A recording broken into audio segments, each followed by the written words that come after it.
Hola, hola mi gente, amigos de mi canal, humorista Álvarez Fernández.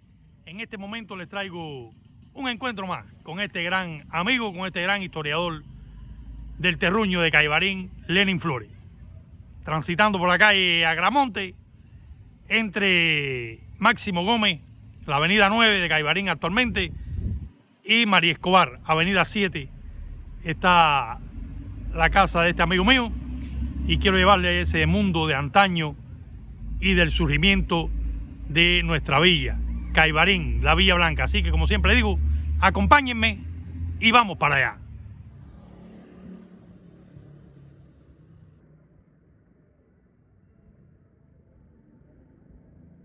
Miren cómo están los gupis zanjeros ahí. Qué muchacho en Caibarín no pescó en la zanja, gupi zanjero.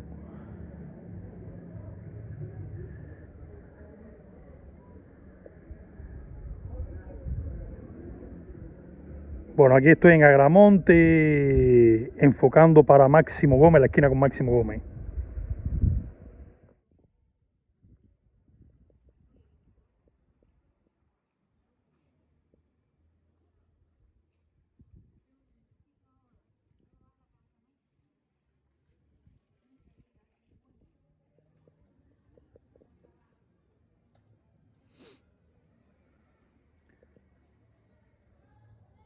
Por acá en sentido, como le dije, a la esquina con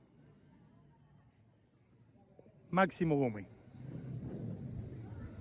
Hoy avenida 9.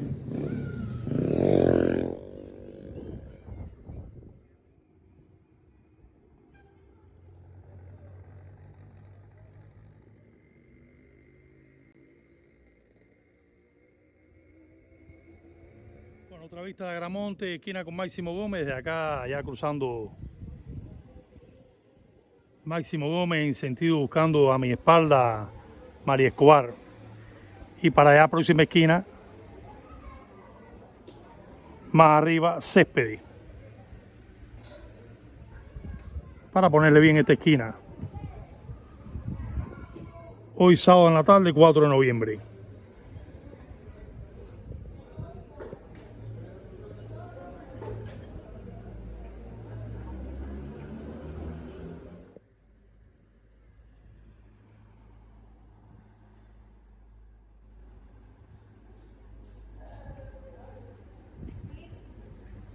En estas construcciones, en estos portales típicos de Caibarín.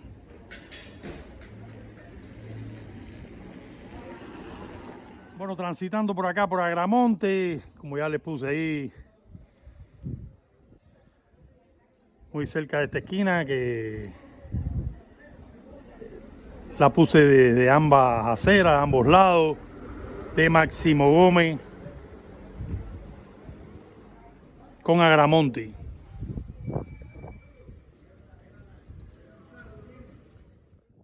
Para allá a la esquina con María Escobar. Acá precisamente me detuve en casa de mi amigo, este gran historiador, conocido por todos en el canal, y bueno, no solo por el canal, sino una persona muy conocida, una persona dedicada a la historia de Caibarín, coleccionista de piezas antiguas de la historia de Caibarín, Lenin.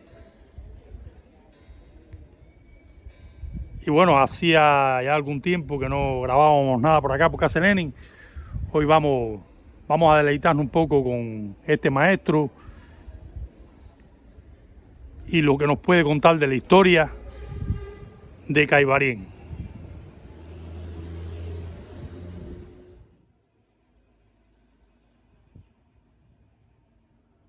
Las casas de Caibarín, de tabloncillo, con puntales altos, que ya lo he mencionado varias veces, con la cubierta de teja criolla y como este portal con laja.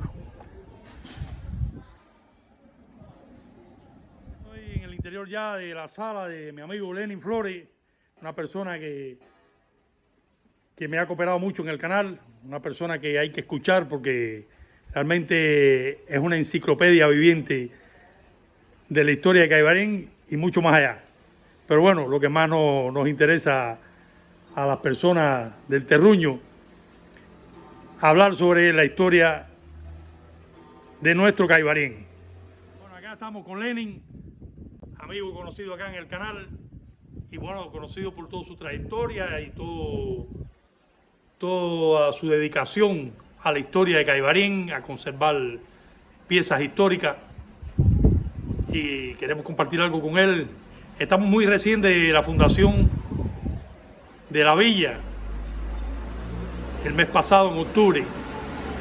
Si quieres empezar con algo de eso, te doy... Bueno, sí, papito, yo pienso que primero debemos empezar, vamos a retrotraer un poco hacia atrás del 1832, cuando por primera vez se habla ese vocablo, esa palabra que tanto adoramos y que se llama Caibarén. Fue en el 1750, cuando Fernando Peláez le fue a vender a José Pérez de Castañeda la llamada territorio, llamada finca de Caibarén. El notario de la época le pidió el documento de propiedad sobre estas tierras, y él mostró un documento fechado el 3 de mayo del 1593. No había nada aquí, pero bueno, ya existía esa propiedad. Es decir, eso se remonta, imagínate tú, estamos hablando del siglo XVI, 1593.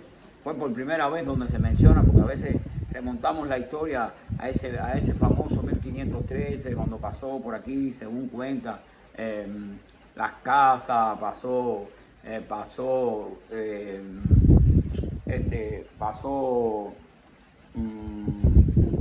Pánfilo de Narváez, etcétera, etcétera. Por eso no existe ningún documento, no existe ninguna evidencia histórica de que pruebe realmente que él junto a Grijalba, las casas y el otro que mencionaba hubieran pasado por aquí, en este caso Pánfilo de Narváez.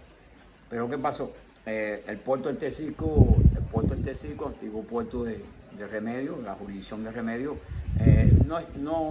ya no cumplía con las condiciones necesarias para que se hiciera, para que tuviera verdaderamente un servicio a estas villas de aquí de...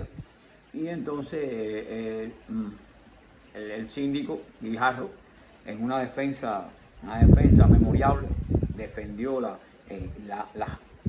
ventajas que tenía el puerto de Caibarén, en aquel momento conocido por la Ensenada de las Uvas. Y entonces lo demostró, explicó la riqueza que tenía Conuco, el agua abundante que había aquí, que se podía defender mejor, ya que un cañón o una culebrina en la Punta Blanca y otra en la Punta Brava hacía prácticamente imposible que se tomara o se entrara aquí por los piratas, los enemigos en aquel momento de España, como eran Inglaterra y en un momento también en Francia. Inclusive se le prohibía a los remedianos, y a los habitantes de esta zona que hicieran caminos, porque todo esto estaba cerrado de mangles y cerrado de árboles, si hicieran caminos, porque eso permitía que los piratas entraran a la villa, más fácil. Exactamente, como se conoce por el famoso Francis Nick o Francis Nao, como a veces algunos dicen, que no se llamaba así realmente, según los últimos estudios tenía otro nombre, que después murió a manos de los caníbales, se agotinaron submarinos, pero bueno, ese no es el tema. Había atacado 2 veces del medio, en 1666 y después en 1668, más o menos aproximadamente. Y entonces, pero ya, ¿qué pasó? Ya entonces se habilita el puerto de Caibarén. Se habilita el puerto de Caibarén porque tenemos que ir dando grandes saltos, porque es muy largo la historia. Después empiezan a desmontar la famosa finca de Caibarén, dígase los Cabrera, dígase los Gavilanes, dígase toda la finca, los Rojas, inclusive el asentamiento que tenía ya para esa fecha, y estamos hablando ya de 1819, que tenía José Ramón Parrado. Ahí comenzó entonces Narciso José de Justa empezó a mercedar o a ceder tierra para que hicieran edificios públicos, etcétera, etcétera, etcétera. Y entonces eso era la disputa en si se hacía en la parte de Parrado o en la parte de Justa, la parte de Justa. Y entonces eso llevó a que se elevara eso, en ese caso al gobernador general, que primero era Francisco Dionisio de Vive, que por esto es cuando fundan la villa, se le pone villa de la famosa villa de Dionisio Vive, que le pone la villa de Dionisio Vive, que nunca eso fue mencionado. Y entonces, ¿qué pasa? Que viene Rocafort. Rocafort pasa a ser el teniente, el gobernador general de la isla, y cede a favor de la parte de Justa, y es por eso que la fundación se hace aquí, donde hoy tenemos el parque, que realmente no es un parque, es una plaza que se llamó en un momento determinado Isabel II, Cristóbal Colón, Martí, y ya después que se hizo la estatua en 1926 por Torres Salvatore de Martí, se colocó donde está, ahí en el Paseo Martí, entonces se llamó Parque de la Libertad. Y entonces ahí, en ese 1832, se funda la villa de Caibarén, una villa principiante, tenía en aquel momento 106, 108 habitantes aproximadamente, 88 blancos, 15 negros, etcétera, etcétera. Y entonces, ¿pero qué pasa? Que fue primero puerto, acuérdate, primero, fue una ciudad que fue primero puerto, por enseguida esa ciudad fue prosperando, se empezaron a hacer los almacenes, se empezaron a tener un desarrollo comercial de cabotaje, se abrió después es decir, acuérdate que el mercado, que es lo mismo, el comercio de cabotaje es entre las distintas villas, iban a La Habana, distintas villas que estaban, y entonces ya después se abrió internacionalmente, y así fue prosperando nuestra ciudad. Ya en el 1851 se hizo los famosos ferrocarriles. Esos ferrocarriles tuvieron una gran importancia porque el ramal entraba a los almacenes, llegó a entrar a todos los almacenes, y ese fue realmente el inicio de nuestra vida, de nuestra querida villa, y que después entonces se le mantuvo el nombre de Caibarén, que hay alguna teoría con respecto a eso. Otros dicen Cayo y se unió con Barién, otros dicen realmente la más aceptada es que eso quería decir aguas que corren o aguas claras que corren, realmente. Porque viene derivado de una palabra aborigen, ¿no? Aborigen, es una palabra aborigen, es un topónimo. La toponimia es muy complicada, papito, disculpa que te tutee el nombre. Realmente es muy complicado. Por ejemplo, tú ves Majúa, Majúa quiere decir mucho, Manguarí quiere decir mucho oriente. Por ejemplo, Guajabana se interpreta de varias formas. Guajabana, hay quien dice que quiere decir tierras altas, hay quien dice que en la toponimia quiere decir tierras bajas, otros tierras altas, etcétera, etcétera. La toponimia es muy complicada. Pero bueno, los últimos estudios dicen que lo que realmente quiere decir no quiere decir que hemos encontrado la verdad, ni que sea, porque la verdad nunca va a ser absoluta. Bueno, entonces, nuestro primer alcalde, Hipólito Escobar, muy importante, Hipólito Escobar, hizo mucho por Caibarén, también lo hicieron todas esas grandes personalidades que había en aquel momento, que marcaron un hito en la fundación, marcaron un hito después en el desarrollo de toda la ciudad, porque ¿qué pasa? Que tanto Parrado muere en el 1835 y Justa muere en el 1849, pero la ciudad siguió, esa ciudad continuó, ellos marcaron quizás la controversia principal de la fundación. Entonces se acaba de celebrar el 191 aniversario de esta villa, y pienso que aunque la vemos hoy así en ruinas, así hasta aún en ruinas, mantiene su belleza. Las ruinas lo ves y lo ves que en un momento determinado, cuando ves esas ruinas te das cuenta de la prosperidad, el esplendor que tuvo Caibarén, el esplendor que tuvo en un momento determinado. Y cuando es visitado por algunos extranjeros, inclusive conocedores, dicen, bueno, pero este pueblo fue muy próspero, realmente fue muy próspero, realmente tuvo mucha, inclusive marcó un hito, fue un desarrollo rápido, un desarrollo, porque ¿qué pasa? Que Remedios... Y creció muy rápido Caibarén. Exactamente. Remedios se quedó prácticamente un tiempo pétreo, se quedó paralizada en el tiempo. Sin embargo, Caibarén siguió, y entonces todo eso dio al traste para que Caibarén se convirtiera en uno de los municipios más prósperos del país. Pero bueno, principalmente comercio. El comercio fue el que desarrolló a Caibarén. El comercio fue ese puerto, esa cantidad ese movimiento de mercancía, de azúcar, de vino, de mieles, etcétera, etcétera. Inclusive después se hace el otro ferrocarril por Julián Zulueta, allá en el 1878, la llamada Vía Estrecha, y se hace los los otros ramales, y entonces hicieron un completo total de verdaderamente de una ciudad o de una ciudad verdaderamente en desarrollo y que trajo al traste a esa prosperidad que... Bueno, Lenny, me dice que has ido completando acá esta pared con fotos de personalidades de Caibarín. Sí, aunque me faltan algunas, papito, pero quiero seguir completando. Por ejemplo, mira, aquí tienes a Gelabel, famoso escultor y músico, nacido en Caibarín en 1904, muerto en La Habana en 1995. Aquí tenemos a Crescencito Rojas, ese famoso cantor de trío que yo fui el que traje sus restos hacia Caibarín, apoyado por su familia, que nació en el 1939 y muere en el 1979 a los 40 años de edad, en plena juventud. Pero aquí tenemos, muy discutido, Ramón Castro Herrera, que compuso Píntate los labios, Píntate María. los labios, María. Sí. Aquí tenemos a Clotildo. Aquí tenemos al gran compositor y trovador Manuel Corona Raimundo, nacido en Caibarín en 1887 y muerto en La Habana en 1950.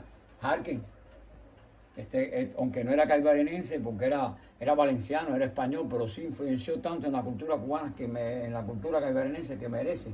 Muerto en Iquique en 1923 y que se trajo los restos hacia acá, y que además fue que en 1911, como director de la banda infantil, logró el premio nacional, el primer premio nacional de banda. Tuvo un logro, tocó la obertura 1812 de Tchaikovsky, una calidad. Aquí tenemos a Leopoldo Romagnán, que aunque no nació en Caibarín, nació en Sierra Morena en el 1862, murió en La Habana en 1950, sí influenció grandemente en ese surgimiento de la pintura.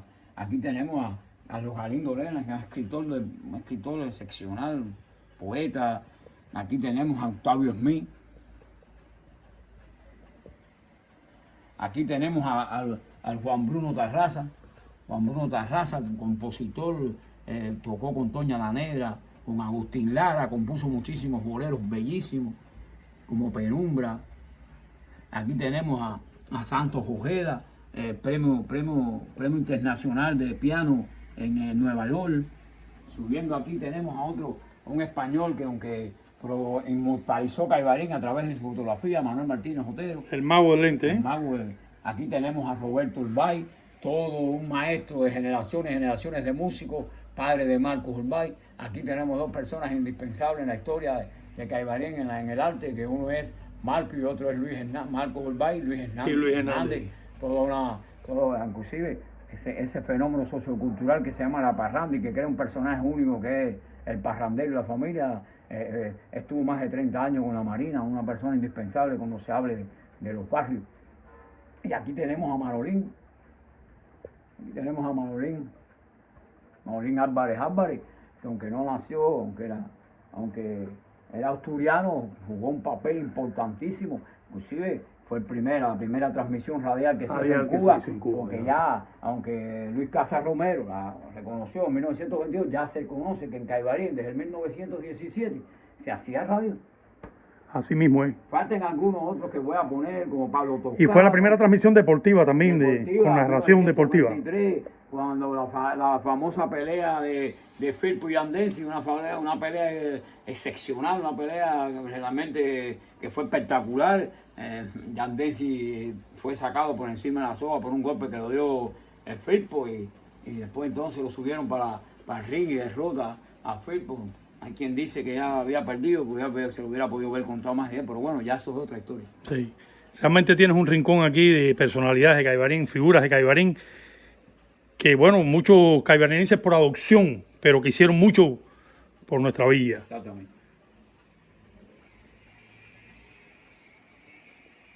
Por acá un nuevo rincón de grilletes de clavos. Papo, tenía una deuda. ¿Qué deuda era la que tenía con los aborígenes? Por eso quise tener un rincón, algo dedicado a los aborígenes, con sus famosas esferolitas, así, bolas de piedra, con sus morteros, con sus gubias, con sus pendientes, con su martillo, con sus restos de cerámica, con ese famoso mortero importantísimo. Y entonces después, para hacer una continuidad cronológica, entonces los esclavos, la esclavitud en Cuba, que realmente fue algo oprobioso, fue algo la ignominia más grande que que se le puede hacer, la esclavitud de los hombres es la gran pena del mundo, como dijo Martí. Y entonces aquí tiene grilletes de pie y entonces un grillete de cuello, muy importante, etcétera, etcétera. ¿Ves?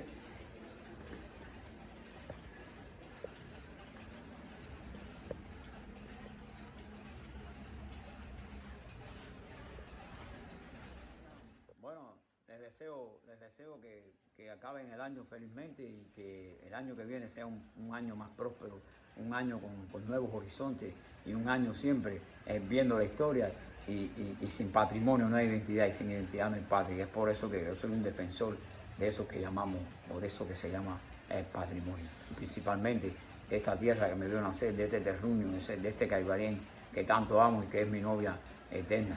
Además, a mis hijos y a mi esposa que tanto adoro, si están viendo este video, sabes que los llevo en el alma y que realmente son las personas que más quiero en este mundo. Gracias, mi hermano, gracias. Siempre agradecido con tus palabras, con tu amistad y con que me abra las puertas acá. Sé cuánto te costaron esas palabras finales, sé, porque somos amigos. La ausencia de la familia, ¿verdad? Sí, coño. Es algo grande. Bueno, siempre que vengo acá hago un paneo, como digo yo, por toda esta historia viva y concentrada en esta sala, en la sala de la casa de este amigo. Una persona muy dedicada, con un amor profundo por todo lo de Caibarén, por toda la historia, por todas las tradiciones. Todo el que conoce a Lenin Flores sabe de qué le estoy hablando.